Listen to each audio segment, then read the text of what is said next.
Hello and welcome to Female Cricket Live, powered by Radio. Match number 11 of the 2022 Commonwealth Games will be played today between South Africa and Sri Lanka at Edgbaston in Birmingham. Now, before we start previewing the match between South Africa and Sri Lanka, let us have a quick look at match number 10 that was played yesterday between India and Barbados, which India went on to win by a mammoth margin of 100 runs.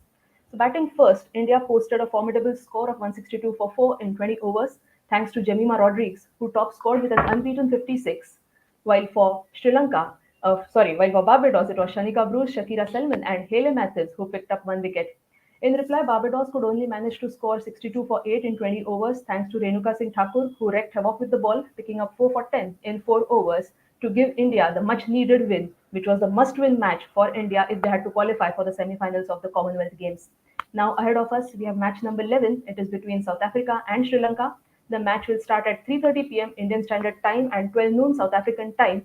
And you can catch all the live action on Sony Live app and Sony Sports Network. Now, to preview this match between South Africa and Sri Lanka, I have with me Dinesha Devnarayan, Lezogo Pui, Ricky Sims, Vidini De Elvis, and Neha Shetty. So, a brief introduction of all our guests today. So, Dinesha Devnarayan is a former captain of South Africa women's cricket team, and since 2020, she has been the head coach of South Africa women's under 19 team. Then we have Lezogo Pui, who is a seasoned cricket writer, cricket presenter, and she was also the broadcaster during the Fairplay Global Invitational T20 tournament that was played in May this year. Then we have Ricky Sims, who is a Sri Lankan cricket commentator, sports presenter, sports compere, and has been covering the sport for more than 12 years. Then we have Vitini De Elvis, who is an avid cricket follower and is blessed with parents who formerly represented Sri Lanka. And finally, we have Neha Shetty, who is an avid cricket follower and a cricket podcaster. So, welcome all of you to Female Cricket Live. Thank you. Thank you so much. It's good to be here. Great, thanks. Right, so Dinesha, let us begin with you. What are your first thoughts on South Africa's match against England the other day? Unfortunately, South Africa lost by 26 runs. So, what are your thoughts on that? Yeah, look, it's really unfortunate. We knew how important that game was for us. I think in our previous discussion, we spoke about being on the money from ball one and letting all the three departments fall in place together. But unfortunately, that didn't happen. Look, we played better cricket. I'll be honest. I thought the girls played a lot better cricket, but it wasn't winning cricket. And I think that was the difference. So there is a positive in the sense that, yes, we're getting better from our previous performances, but just if you look at the bowling, for instance, I thought Shibna bowled exceptionally well. I think she had a little bit of extra space into her. And it was weird because I chatted to her a few days before that. And, she told me how she was going to go about her game. And look, she executed it brilliant. And I think that's why she's one of the best in the world. But then if you look at our changes in the bowling and stuff, we bowled a lot of full tosses. We took the pitch out of the equation for a lot of times. And, at times where we did have England checked, or we'll probably get them at a total that we could chase down. It was our poor deliveries, and a full toss definitely shouldn't happen. And not that I think the percentage was crazy, but we bowled a lot of full tosses. And I just found that, England came in, and the batters that came in, they found it easy to get runs. Where we could have been a little bit more intelligent, because I keep speaking about this intelligent bowling and how do we construct six balls to get in overs to make sure that we go for less runs as possible. But I just felt the batters coming in all the time always had room to get runs. I thought Capsy batted really well. And for someone at her age, I thought she was exceptional, the way she went about the setting the score. And look, yeah, I think from a batting perspective, I think our power play is really hurting us. We've seen it in the England series and now even in the Commonwealth Games. We've got to be more aggressive in that power play. And yeah, we weren't. I think at the time Bosch got out, it was in the ninth over. We needed nines going into tens. Maybe we could have put in a Chloe there, get the run rate to sevens and six, and I'm sure the rest of the batters would have done that. But I think it's easy to, like, now that we reflect on the game, to say that. But I think, when you come to a must-win game like that, they maybe do that. Because I think when she got in, we needed 11s and 12s and over, and maybe that was too much of an ask for her. That period after Bosch got out, when Wolfhard and Brits was at the crease, there was less boundaries. Yes, there was rotation or strike, but the run rate kept going against us. And yeah, I think ultimately that was our downfall. Just to touch on the fielding from our aspect as well, there were a few run out opportunities where we needed to hit the stumps and we didn't.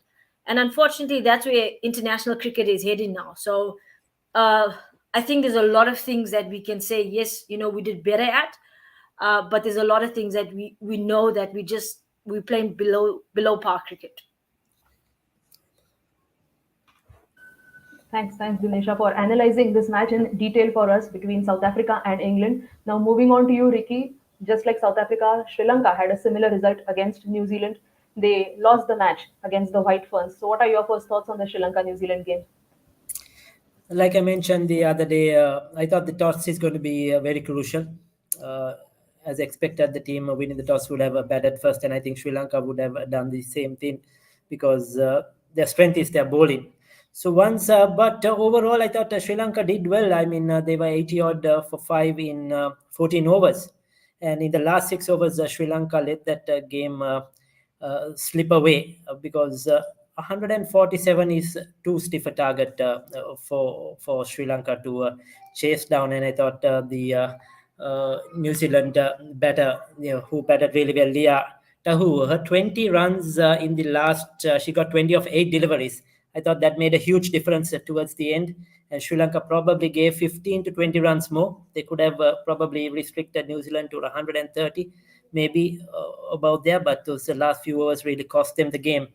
And then, like I mentioned the other day, I mean, getting a total of 140 plus for Sri Lanka all depends on Chamari Atapattu. On her day, if she scores, Sri Lanka can get those totals. But when she fails, Sri Lanka struggle to get past 120. So 110, 115, those have been the targets Sri Lanka gets generally.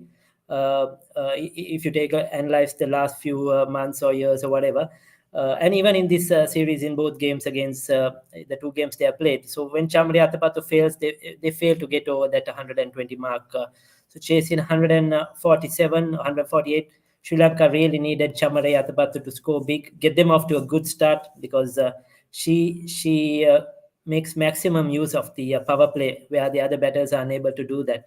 And that was a huge difference in the game. And just looking at the composition of the two sides, I mean, New Zealand is a far better side.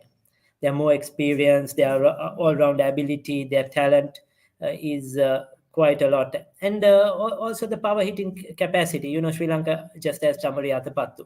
Whereas the other top teams like New Zealand or India, we saw that yesterday, Australia, England, South Africa, they have power hitters in their side.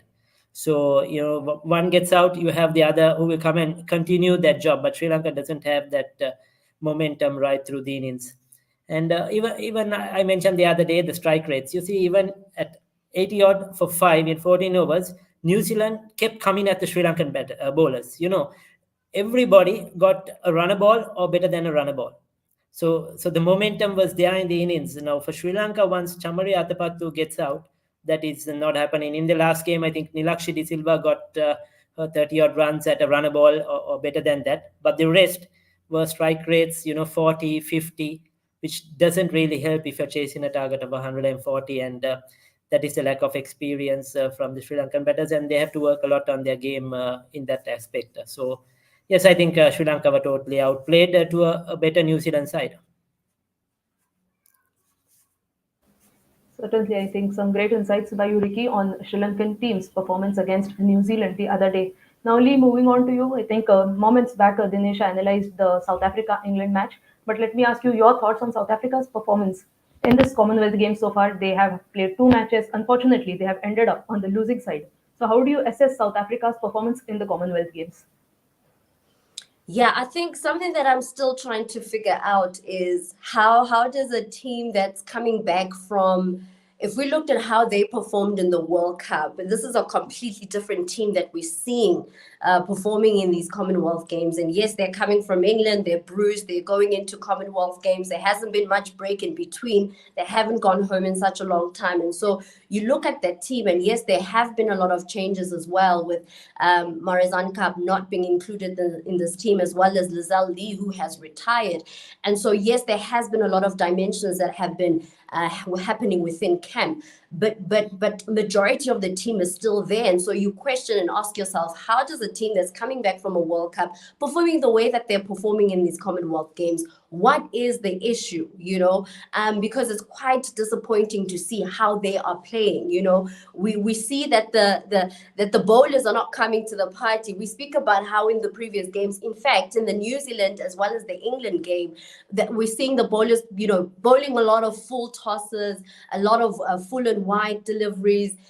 Coach Delisha made mention of the fact that they're not utilizing the pitch, and so even when you look at the batting as well, it's not a batting lineup that is coming together the way that you're expecting it to. Some of the conversations that have been taking place is that why, when we have a really good batter like Laura Wolford, why is she coming in at number 4? Why are we not making changes and maybe trying her to open, or even come in at number 3? And so these are some of the questions that are coming up, is like, how do we then make certain changes so that we could start making this team work again? And so it is quite disappointing, especially, last time I made a joke about the fact that, I wouldn't watch any of the Momentum Project games anymore, especially after if they lose against New Zealand. Guess what? They lost. And I think it was a very disappointing loss, because we knew for a fact that if they lose against New Zealand, it's highly likely that it's going to be quite difficult for them to win against England, especially coming back from a series where it was a whitewash, both in the ODI and the T20. And so we knew that our chances of us progressing into the semi-finals would be slim if we lose against New Zealand. We lost against them. We lost against England in the previous game. There are a lot of issues that I'm hoping that if we take time to look at the dynamics in the team and try to work at fixing the issues, from the bowling to the fielding. We speak about fielding. Fielding really does help out a team. It's those small margins that can help us to get over the line. Even when we look at how unfortunate Nadine de Klerk's 2 overs were, I think she got hit over 30 odd runs. And so you ask yourself that if someone has not been given an opportunity to play, they come into play, why are they not performing in the level in which we're expecting them to perform? What's happening with our bench? Is it strong enough to come in if we don't have strong players like Marizanne Kapp who are not available? So there are a lot of issues that I think when we take time to look at them, we should start fixing them. Absolutely. I think South Africa definitely missed key players like Marizanne Kapp, as Lee just pointed out. And Lee, let me just compliment you that you're wearing South African colors today. So let us hope that some of the support from your side is reflected onto the team's performance, and they are able to get that much needed win against Sri Lanka and end this tournament with some pride. Right. So, Vitini, moving on to you. We have been talking about Chamari Atapattu a lot during our previous conversations. The captain of Sri Lankan team. Unfortunately, she has not been in the best of touches. So, how big an impact that has been for Sri Lanka? Well, I think Chamari Atapattu's wicket has been very unfortunate to the whole team. For the previous matches, she wasn't able to perform as much as we expected or as she herself expected. And it has definitely affected Sri Lanka and the batting to collapse heavily. The team heavily relies for runs, and from Atapattu, it certainly doesn't have to be big runs. I mean, it doesn't have to be a 50 or 100, but quick runs is very much important towards the team, especially in a format like this, the T20 format. And it's definitely affected Sri Lanka in a very, very negative way, I would say. She was able to score 10 runs against England, if I'm not mistaken, and unfortunately she got ducked against New Zealand. But adding, despite the wicket of a very heavily relied person like skipper Chamari Atapattu, the team was able to surpass a certain score decently. I mean, they passed 100, right? Because Chamari Atapattu plays a major role in surpassing a certain score. So taking that, I think the fact that the team passed a certain score, we can take it on a positive note. However, I hope at today's match we'll be able to see some more runs coming in from the skip and hoping to have a wonderful score at the end. Absolutely. I think just like you, Vitini, I'm hoping for Chamari Atapattu to fire for Sri Lanka and put up a good contest in front of the South Africans. So, Neha, moving on to you. Now we know that Sri Lanka have lost both the matches. So, do you think that they may test the bench today because they have the likes of Rashmi De Silva, Udeshika Prabodhini in the bench? So, do you think they'll test them today? Right. So, to put it plainly, Sri Lanka has had a very poor run this Commonwealth Games. It goes without saying, right? Because in the match versus England, they got out for 106. It was a dismal batting effort. But I think it was their bowling that, kept them afloat. And even in the match versus New Zealand, it was their bowling that, brought the match back to life. But again, they just couldn't quite retain that momentum and their batting kind of failed them. They don't seem like a well-oiled unit at the moment, and that is something that's certainly hurting them. And Nilakshi De Silva is probably the only one on the list of, the run getters with just 61 runs from 2 games, and her strike rate is 96, and none of the other Sri Lankan batters even come close to her. Surprisingly, Oshadi Ranasinghe is the only one with 31 runs, who seems to be on that list. So it just goes to show that their batting is failing on all fronts. They're just not firing. The middle order also, seems to be listless. And I think the one positive for them is the performance of their spinners, right? So Inoka Ranavira and Oshadi Ranasinghe have been just brilliant. But to talk about changes that they can probably bring in, to this match, I really think no. Because to be brutally honest, it's not like players warming the bench can, just come and deliver, because this is a big stage, right? And I think Sri Lanka will be going in with this match with the mindset, just let's put in our best performance, let's back this playing 11. And yeah, the outcome will be for us to see. I think they will be going in with that mindset than, just enforce a change, get a newbie into the team right away, and, just expect a miracle. Okay, so I think according to Neha, an unchanged playing 11 is what we can expect from the Sri Lankan team. So similarly, Lee, let me ask you that do you think South Africa will test their bench because they have the likes of Masabata Klaas and Lara Goodall, who have not yet been tested in the Commonwealth Games? That's an interesting one. That's an interesting one because I'm trying to think of whether does South Africa still want to make sure that they walk out of these Commonwealth Games with a win, And I think if we keep the same starting 11, we should be able to secure ourselves a win. But also there's a side where that maybe Coach Hilton might want to say, okay, we want to be able to give an opportunity to other players so that they could have the experience of the Commonwealth Games, and be able to give that opportunity to other players like Masabata Klaas or Laura Goodall, or anyone else that's in the bench so that they could have that experience and see, their skill set and what they can offer and be able to play their natural game, just play freely, because at the end of the day, we're just playing for our dignity. Even if we secure ourselves a win, but we can't, progress to the semi-finals because we're already out. But I think what I'd like to see is that, give an opportunity to the bench and let's see what they can offer. There's certain players that have been playing. Unfortunately, they've not been coming to the party. So why not be able to see what our bench can offer? Okay. Let us see if South Africa is willing to test their bench. So, Dinesha, if we look at the South Africa's bowling performance in the Commonwealth Games so far, they were just able to pick up 5 wickets, and of course, the couple of runouts that they accounted for. So, how do you assess South Africa's bowling in this tournament? Yeah, I think we've been blessed with such good bowling performances for the last 2 years that this is something that's really unheard of.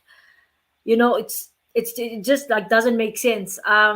But look, there could be contributing factors to that. I mentioned it in our previous discussion as well. Is that when you get such a formidable bowling attack and one person had to leave out of that, you sort of have to build your puzzle again and try to get how do we build in partnerships again, because we entering someone new has to take part in that there. So that could be a factor. Although I saw Shibnam bowl really well in that last game, those are the glimpses that we know Shibnam Ismail to bowl. So that was a really positive thing. Look, we need to take wickets up front, and why we're not taking wickets up front, I think we lose patience a lot. Um, Also, the 22 yards is asking you to bowl a certain line and length. I think at times we miss that.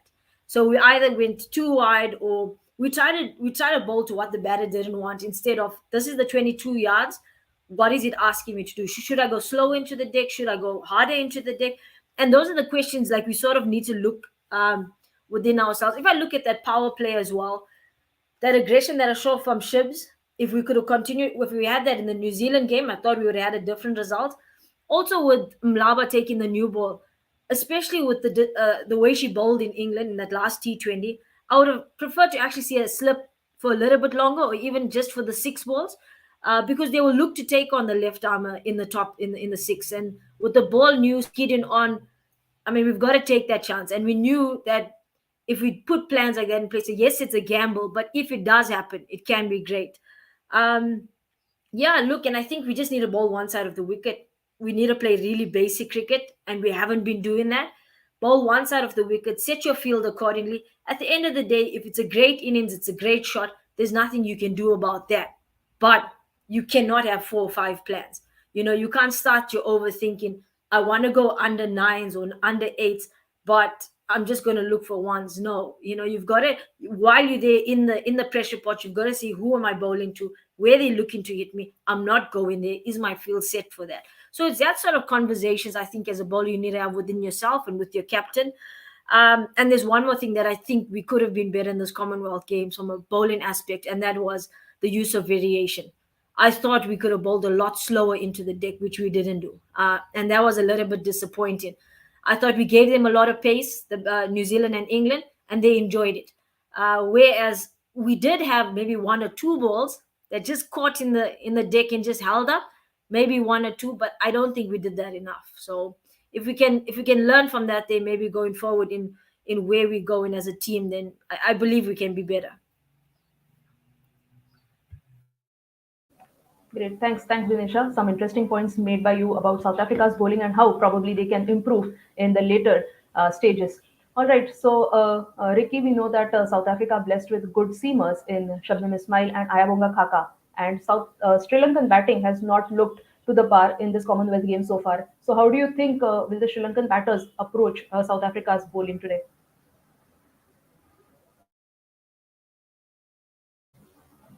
Sorry, In Ricky, this can game you? as well. Yeah.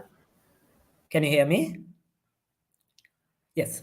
Like Dinesha and Lee said, I just hope that South Africa will bowl poorly in this game as well, like they did in the first two games. Yes, I mentioned in the last game when we discussed South Africa briefly in their first game against New Zealand, they bowled both sides of the wicket. They were not consistent. The New Zealand batters, yes, they did well. They were aggressive. But South Africa, I thought, didn't bowl well. They bowled poorly and they were all over. And that enabled New Zealand to get onto a good score. So Sri Lanka will be hoping that once again something like that happens. South Africa doesn't have their best day with the ball. And Chamari Atapattu, as I mentioned, likes pace on the ball. So those power play overs, the first 6 overs are going to be very crucial. And if she can get going, I think she will put the South African bowlers under pressure. The power play overs for Sri Lanka, whether it's with bat or with its ball, it's very crucial. Even in the last game, the middle overs, they contained the New Zealand batters really well, but they let a lot of runs go away in the power play overs. And with the bat as well, they lose early wickets, so they cannot, take advantage of that power play. So the power play is going to play a very crucial crucial role in this game with the bat and ball for Sri Lanka. Well, South Africa, yes, have lost both games, but in both games they have got 140 plus. So they are done well with the bat. They are done very much better with the bat than Sri Lanka. But on the other hand, I think Sri Lanka have bowled much better in the two games against powerful batting lineups than South Africa. They have bowled much better, especially their spinners. So their Sri Lankan spinners against the top South African 4 batters is going to play a big part in this game. And if they get those early wickets, I think they're going to put the South African batters under pressure. And how Chamari Atapattu gets Sri Lanka off to a good start is going to be very crucial. We discussed earlier about the combinations. I still feel in the last game I too mentioned that I think Sri Lanka should get in the right arm leg spinner, De Silva, Rashmi De Silva, because we know South Africa's history, whether it's men's cricket, women's cricket, against leg spin, they always had this weakness. And it's an unknown commodity. Nobody has seen her. She just played 2 games, ODI games versus India. And if you take a look, Sri Lanka haven't utilized their 4 overs from their pace bowlers. They bowled 1 over, 2 overs in both games. So if Sri Lanka is not utilizing their pace bowlers, if they're not confident enough, then might as well get in the extra spinner, because Sri Lanka spinners have done well. Get in the leg spinner, and she can bat as well. Down the order at number 7, 8, she can handle the bat, and she's good in the field. Dinesha mentioned how crucial Lee as well, how crucial fielding is. Those small run out, stopping. Yesterday we saw how Barbados fielded well towards the latter part, and India would have got much more if not for the fielding. So those fielding aspects, because she's young, she's just 21 years old. On the other hand, most of the Sri Lankan players are in their 30s, 30 to 34, 32, some are 36. So having young, fresh legs in this game, it's they might get her in, and I hope so that they will make that change and give her an opportunity, because it's a game and both teams will be playing for pride. Both teams will want to take a victory and not have something for them to take back home. So it's important that Sri Lanka gets their strategies right. Certainly. Right. Great. So, Vitini, moving on to you, any key matchups that you are looking at from today's game? Could you repeat that question, please? Right. So, any key matchups that you are looking at from today's game? I think, in my opinion, my personal point of view, I think Chamari Atapattu and Laura one main matchup as I see. Both are equally key. I mean, despite their differing modes of playing, especially for their team, to build totals, I think they both are very crucial, especially Atapattu. I think the team heavily relies on Atapattu. So being one of the world-class batsmen, I would say Atapattu and Laura will need to lead the team in front if the team is to prevail. Also, I would say Amar Kanchana and Ismail is another matchup in my personal point of view. Yeah, both being medium fast pace bowlers as well as one of them very kind of experienced in this whole industry, I guess. I think they too will also be very important and will be key. Although Amar Kanchana hasn't been able to snatch any wickets or hasn't bowled enough overs, she has been performing very well if you take other matches and other tours. And hopefully she will carry it through the Commonwealth Games today, and let's see how it goes today. Great. Thanks, Vitini, for some key matchups.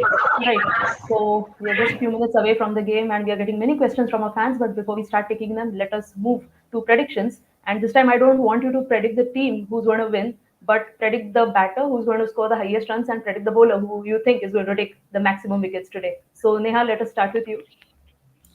Okay, so prediction time. I think it's going to be Laura Woolward scoring the most number of runs. And for wickets, I think I'll place my bet on Inoka Ranavira. Great. Thanks. I'm sure Lee and Dinesha will be happy after hearing Laura's name. All right. So Lee, if we can have some predictions from you. Yeah, it's quite interesting to see Laura Wolford's name coming up. I thought maybe I might hear a Chamari Atapattu. And I think for the first time, I will go for Chamari because I have seen her brilliance, especially from fair break. She knocks it out the park. She hits far and wide. She connects the ball so well. And if she has a good day at the office today with the bat, I think she can steal the game away from us. So my money's on Chamari. But as far as the bowlers are concerned, hopefully what we saw from Shabnim Ismail in the previous game, that fiery Shabnim Ismail who is really passionate and the fire is coming through and she's bowling her right line and length. That's the kind of Shibi that I want to see today. And so as far as the bowling is concerned, I'm going for Shibi. Right. All right, great. Thanks, Lee. Ricky, let us hear your predictions.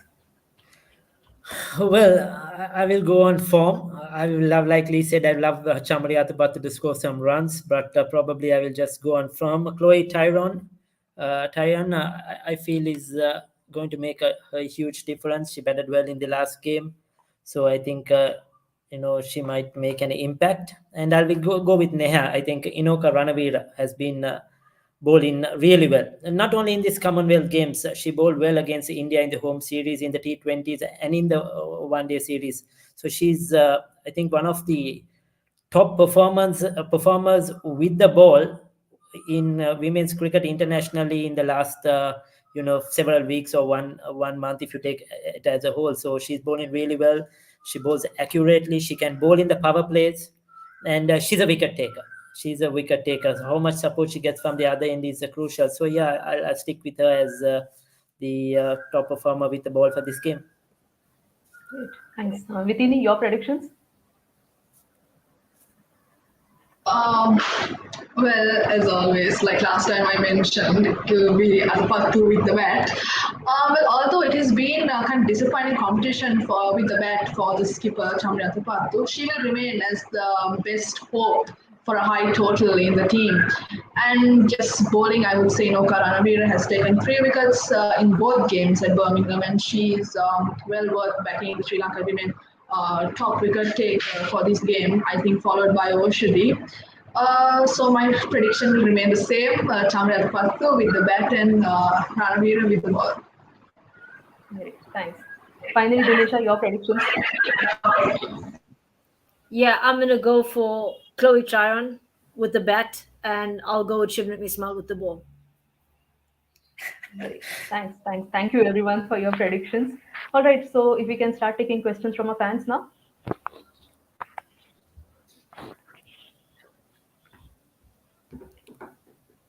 Okay, Harsh is asking us, Shabnam Ismail had a wicket first ball in the last match. You had called it, Dinesha. Make a prediction for today as well. Looks like you have got some powers. Absolutely, Harsh. I agree with you, I think. Dinesha, could you answer this for us? Yeah, look, I can maybe guess what the first ball is going to be. It's probably going to be a bumper. And hopefully we can get a wicket out of that there. But yeah, she was quality. I think that power came from knowledge. It's only because I had a chat to her and I could understand that, this is the way she wanted to go. But yeah, look, if we can start off really well, whether it be the first ball, but for me, that first over sets the tone of the match. And also that follow-up over, because I think they were relaxed a bit. But yeah, I mean, if Shibi can start off right, bumper, Yorker, couple of length balls, I think we'll be in a good position there. So hopefully she comes off today. Great. Thank you. Thank you for answering this one. All right. Can we take up the next question? Noor Tal is asking us, Ricky, you see Sri Lanka hanging in to South African attack for 20 overs. The team has hardly got going. Chavari Atapattu too has been a disappointment so far. Ricky, your thoughts on this? Yes, Sri Lanka will hang in India for the 20 overs, but batting first, will they get a formidable score is the question if Chamari Atapattu doesn't fire. So yes, the Chamari Atapattu has to fire at the top of the order. If she gets, like Lee mentioned, she can just change the game, take the game away from you. So if she bats for 10, 12 overs, it's really going to be difficult for the bowlers because she just destroys the bowlers. She has played some amazing innings against quality attacks over the years, and she can change the game. Yes, so if Sri Lanka, definitely, if they win the toss, I'm sure they are going to bat first, and hoping Chamara Atapattu will get them to a good score. Even if she fails, Sri Lanka they have done it in the past. It's not that they have been bundled out for 10 overs, 12 overs. Somehow or another, they have managed to bat the 20 overs. So that is something they have done well. Even in 50-over cricket, rather surprisingly, when she gets out early, they somehow managed to bat the 50 overs and get to some sort of a score to bowl at. So they will bat and get to the score, but will that be enough against a strong batting lineup is the question. And yes, I think Ismail looks a very, very good bowler, and she's going to be a threat on top of the order. But she's the type of bowler, the type of pace that somebody like Chamari Atapattu likes. She likes pace on the ball, and if South Africa, like Dinesh and Lee mentioned, doesn't bowl their good lines and lengths, and they bowl both sides of the wicket, then Chamari Atapattu is going to get off to a good start. So those first few overs, the power play overs, are going to be very crucial for Sri Lanka in general. Great. Thank you, Ricky, for your thoughts on this. Okay, can we have the next question? Okay, Meenal is asking us, South Africa brought Laura Wolford up the order last match and she scored 41 from 33. What, according to you, is the ideal position for her? Question to you, Lee. Yeah, and I think I mentioned this a bit earlier on that Laura Wolford is one of our most talented batters, and you would expect her to come in either to open or come in at number three. But I always feel like she's coming in too late. Four is quite a late position to come in. Because as we know that we've always known her as an ODI player, and she has transitioned so well to the ODI format right into the T20 format. And so and you know how she plays. Sometimes she does take her time to ease herself into it, and it would make sense that she opens or comes in at number three. And so I would think that opening or even coming in at number three would be the ideal position for her. I guess maybe Coach Denisha will have that coaching mindset to tell us why would she come in at number four when she's one of our best batters. But I'm definitely rooting for Laura to either open or come in at number three. Great. Thank you. Thank you, Lee, for your thoughts on this. Right, can we have the next question? Okay, Tess is asking us, Lee, Laura failing to shift gears. How to a concern? Okay, a start that was good wasted versus England. Neha, would you like to answer this one? Right. So as Lee also pointed out, that Laura Boulevard's batting position is kind of not the best suited at number four. I think, yeah, failing to shift gears was going to be a natural thing. Coming in at four, you're coming at a much later stage in the game, and it kind of gets difficult. Take your time to settle in and just make the most of the balls and everything. But if she were to open, I think we would have seen a much better outing, because that's where she's better suited, and she can also take her time to settle in and then figure out which ball to attack, and just take her time to just understand the conditions. So I think that is a concern. Batting at number four, you don't get that kind of time or leeway to do that. But yeah, again, it was a good start that she did get versus England, but hopefully today she can come back stronger against the mighty Sri Lankan attack. Great. Thank you, Neha, for your answer. Right, can we take up the next question?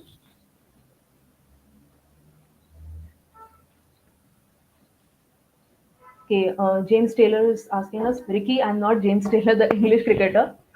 Yeah, but do share the same love for the game. Anyways, thoughts on Inoka and Ushadi, who have been brilliant with their spin. How crucial will they be today? Yeah, Ricky. He has answered that he is not the former England player. Yes, first and foremost, I think we should be say thank you to James for following this program, following this discussion, and posting the questions. Thank you very much, James. Yes, I think Inoka and Oshadi are going to be the most crucial part of this game today. South African batters are good at the top. They're aggressive. They are in form. All four batters have scored some sort of runs in the two games they have played so far. So how well they bowl is going to be very crucial. We might see one of the spinners, Oshadi, in particular, running a bowling in the power play. That is going to be very crucial. She's the right arm off spinner. And how the support spinners come in to action as well. We saw Kavisha Dillavi in the last game bowl 3 overs. Chamari Atapattu bowl 3 overs. Will we have the leg spinner playing today? Those are all going to play a pivotal part, because the others need to support these two bowlers as well. They cannot let things slip away. And both are wicket taking options: left arm finger spinner, right arm off spinner finger spinner. So they will play a big part if Sri Lanka are going to contain South Africa batting to a reasonable score, whether bowling first or bowling second. These two are going to be the crucial. If they don't bowl well, South Africa will take the game away. Absolutely. I think that is a fantastic insight. And can we have the next question, please? Right. So after the Commonwealth Games, there's the 100 and the WBBL before the T20 World Cup in South Africa next year. So Dinesha, ma'am, where do you think South Africa should, focus on for the next 6 months? Badly wish them to lift the World Cup trophy at home. What are your thoughts on this? Yeah, thanks, Frank. Look, it's a lot of cricket. I think the one thing that's in a positive light is probably it's T20 cricket. So if you look at the 100, okay, it's not T20 cricket, but very similar style of play. And then you got the Big Bash, which is T20 cricket, and then we got the World Cup less than 6 months, which is on our doorstep. So it's a lot of cricket. The main thing for me is the managing these girls' workloads. At the end of the day, you don't want them to be overcooked by the time they get to that World Cup, and you don't want to create injuries. So the communication between the different organizations and bodies are going to be key in terms of the SNC role and the physiotherapists. I'm all in for playing a lot of cricket, only in the fact that your mental space is really right. Um, because sometimes we play cricket, we go through the emotions, we forget about what's really happening in here. Am I allowing myself to perform? And I think that's what I think Cricket South Africa or the Momentum Proteas need to be very careful and in touch with these girls when they go abroad. Um, Look, I find it very beneficial that the girls are going abroad, playing on different conditions, playing against different oppositions, and probably will your teammates now, but oppositions at the World Cup. I think that can bring so much value into a setup like that there. But somewhere along the line, these girls going to need a break. And yeah, look, I'm with you with this one, Frank. I would love to see us lift the trophy, and what a better place to do it here than at home. Um, but I do think the girls just need to look at the individual as themselves, look at their performances. These are the areas I need to work on. Can I execute while I'm on these international leagues? And if I come back home, am I able to adapt? Because it is going to be different conditions as well. And then the main thing for me is that when we in our South African outfit, can I add the value that I do abroad as well? Because that's the main thing, and that ultimately will make us win World Cups. All right. I'm sorry for the network issue that I had at my end. All right. I think we have one more question from a fan.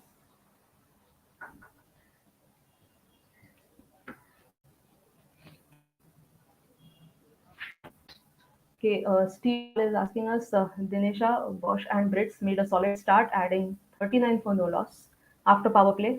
But concern was required run rate. As a coach, what would you suggest the players when you have a set target in mind? Dinesha, if you can answer this.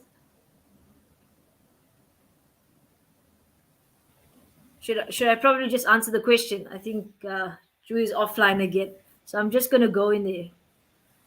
So, as a coach, Yes, what yes. would you suggest the players when you've set a target in mind?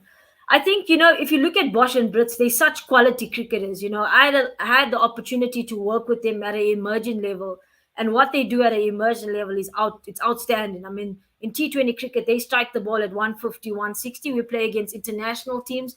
I remember we had a series against Australia A and England A where we did exceptionally well, and those two players were there. I think the main thing for me is in the environment that when you go to practice, are you practicing how you're going to play? Because if we just go into the mindset, we know that we're opening the batting, but if we sort of give ourselves 24 balls in a net, how much of that 24 we're looking to do? So you know what I'm saying? Like, so give yourself a target. Let's go for 36 runs in 24 balls. The bowlers are running in, they have a set field. If we're not practicing that type of brand of cricket, it is going to be extremely difficult to go and execute that in an international stage. So I'm looking at showing more intent. I wouldn't say a target per se because, at the end of the day, you want to maximize that power play. And sometimes that's going to be at a sacrifice of 1 or 2 wickets, but it's T20 cricket. We can allow that to happen. The main thing for me is that if we look into attack bowlers, we know who's the playing 11. Where are we looking to hit them? Are we using our feet? Are we using our crease? And which areas of the field we're gonna use? Because in terms of skill, those two girls are really talented. They can hit a long ball. It just looks to me they're a little bit confused about what lens to go for, and they're not playing to their strengths. So maybe just a mindset shift. But I think if the two of them comes off today, I think we'll set a good total. Right. So, can everybody see me? All right, thanks. Sorry for all the inconvenience that was caused due to me.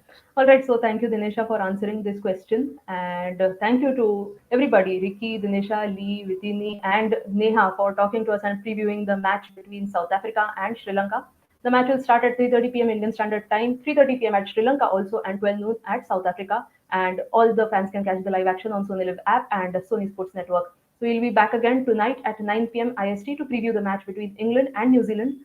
So do join us for a conversation tonight at 9 and send us your questions using hashtag Female Cricket Live. Thank you. Thank you. Bye, everyone. Cheers. Bye.